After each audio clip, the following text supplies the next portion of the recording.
So the way we are going to manage the errors as much as we can, the basic strategy we're going to follow is a strategy that is actually very successful whenever you deal with a complex problem, whether it's in physics or algebra or anything. And this is not a new type of a strategy. This goes way back in history, and it certainly goes back at least to the ancient Romans, who had the famous strategy of divide and conquer. So the basic idea here is going to be we are going to break down the procedure I just described into a series of much smaller concrete steps that we can carry out one at a time and thereby limit the possibilities for errors. So to accomplish the substitution I was talking about, we're going to do things actually in a series of steps. And the first step actually I'm going to break into two sub-steps later on. So the first step is to separate out, divide out the difficulties of dealing with the power series. And I'm first going to deal with the difficulties of taking second derivatives of a product of three factors and managing my differential equation. So my first step is actually going to be to derive the differential equation, the ordinary differential equation for P of R. I'm going to determine what equation that represents.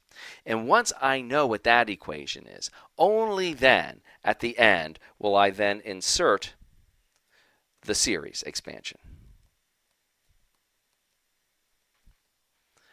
That way, I can separate out these two levels of difficulty. And I'm going to go even further.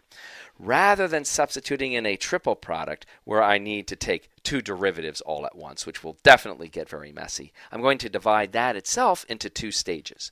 I'm going to define this product here as another function temporarily, which I will call Q of R. So the first strategy then, the first step of deriving the ODE for P is first I'm going to derive the ODE for Q.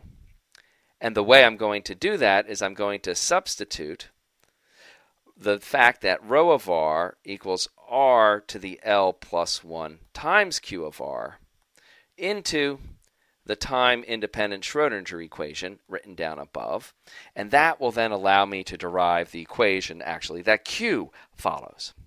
Once I have the equation for Q, then I will be ready to derive the ordinary differential equation for P.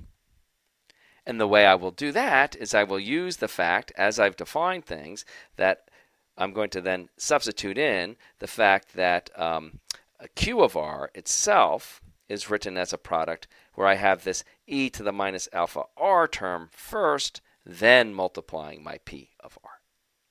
And that then is the strategy that we are going to follow.